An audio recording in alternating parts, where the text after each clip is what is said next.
Imagine por um momento que você é um teclado, mas não qualquer teclado, um teclado sem a barra de espaço. Parece um detalhe insignificante, não é? Apenas uma tecla a menos entre tantas outras. Mas essa ausência muda tudo. Sem ela, as palavras se amontoam, as frases perdem o ritmo, os pensamentos ficam comprimidos e o mundo se torna um aglomerado caótico de caracteres. Esta é a história de uma existência definida por uma falta, uma vida onde o vazio de um simples espaço se torna a própria essência da angústia. Para entender essa condição, precisamos primeiro olhar para o que um teclado representa. Ele é uma interface, uma ponte entre a mente humana e o mundo digital. Cada tecla é um potencial, um caminho para uma letra, um número, um comando. A barra de espaço, no entanto, ocupa um lugar único. Ela não produz um caractere visível, ela produz o vazio que dá sentido ao cheio. É a pausa entre as palavras, a respiração da linguagem escrita, o silêncio que organiza o ruído. Sem ela, o teclado perde sua função primordial de criar comunicação clara e se torna um instrumento de confusão. A rotina de um teclado sem espaço é uma sucessão de frustrações previsíveis. Logo pela manhã, quando o primeiro usuário se senta para trabalhar, o caos se instala.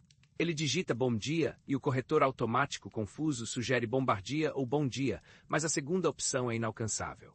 O usuário suspira, apaga e tenta novamente, mas o resultado é sempre o mesmo, um bloco de texto compacto e ilegível. Ao longo do dia, esse padrão se repete. E-mails se transformam em paredes de texto sem piedade, relatórios se tornam labirintos impenetráveis, e mensagens de amor se perdem em um amontoado de letras que mais parecem um grito desesperado. O teclado sente cada toque, cada pressão frustrada nas teclas ao redor do buraco vazio onde o espaço deveria estar. Ele testemunha a raiva crescente do usuário, os socos leves na mesa, o modo como os dedos percorrem sua superfície em busca de uma solução que ele, simplesmente, não pode oferecer. As pressões são constantes e vêm de todos os lados. Há a pressão externa dos usuários, que culpam o teclado por sua própria incapacidade de se fazer entender. Porque você não funciona direito, eles murmuram sem perceber que a falha intrínseca é um defeito de fabricação, uma sentença de nascença. Depois há a pressão interna, a comparação silenciosa com outros teclados. Ele vê, na mesa ao lado, um teclado comum, completo, cuja barra de espaço é usada com um som suave e satisfatório. Vê a fluidez do texto que sai dele, a clareza, a organização. Isso gera uma inveja profunda, um sentimento de inadequação que corrói por dentro. E por fim, a pressão do próprio design. Cada outra tecla sabe que falta algo. Ou A se sente sufocado pelo S, ou L se revolta contra o C cedilha. O equilíbrio mecânico está comprometido e uma tensão estrutural perpétua paira sobre todo o conjunto.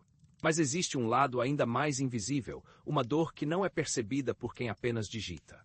É a solidão de ser incompreendido. Um teclado sem espaço não é apenas um objeto defeituoso, é um paradoxo.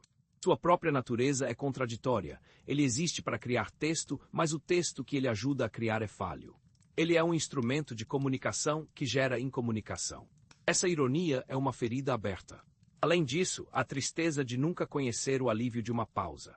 Na vida, os espaços são tão importantes quanto os acontecimentos. São os momentos de descanso, de reflexão, de assimilação. Para este teclado não há pausas. Tudo é continuidade forçada, um fluxo incessante e opressivo. E por baixo de tudo, há a sensação de ser um fardo. Ele sabe que mais cedo ou mais tarde será substituído. Ninguém mantém um teclado que não cumpre sua função básica. Sua existência é por definição temporária. A queda é inevitável e acontece em etapas. Primeiro vem o desgaste. O usuário, cansado de lutar, começa a usar menos esse teclado. As sessões de digitação ficam mais curtas, mais irritadas. O teclado sente o abandono chegando. Depois vem o momento do descarte. Não é dramático, é banal. Um dia, o usuário desconecta-o pela última vez. Não há cerimônia, nem um último olhar. Ele é simplesmente colocado de lado em uma caixa com outros eletrônicos obsoletos, ou pior, jogado em um canto escuro de uma gaveta. E por fim, a quietude. O silêncio absoluto. Sem o toque dos dedos, sem o calor da corrente elétrica, ele é apenas um objeto de plástico e circuitos, definido para sempre por aquilo que lhe falta. A poeira se acumula sobre o local vazio da barra de espaço, um epitáfio perfeito para sua existência. E isso nos leva a uma reflexão final. A história deste teclado é, no fundo, uma metáfora poderosa sobre a importância dos vazios, das pausas e dos silêncios em nossas próprias vidas. Nós, em nossa busca incessante por produtividade e preenchimento total, muitas vezes menosprezamos o valor do espaço. Corremos de uma tarefa para outra, amontoamos compromissos, e nossas vidas podem se tornar como um texto sem espaços, densas, cansativas e difíceis de decifrar. O teclado sem espaço nos lembra que a clareza, o sentido e até a beleza dependem dos intervalos entre os eventos. O vazio não é a ausência de significado, é o que permite que o significado exista. Viver sem pausas é condenar-se a uma existência de ruído contínuo, onde nada se destaca e tudo se funde em uma massa indistinta. Portanto, da próxima vez que você fizer uma pausa, respirar fundo ou simplesmente ficar em silêncio, lembre-se do teclado sem espaço e valorize esse vazio. Ele não é um luxo, é uma necessidade fundamental para uma vida que faça sentido.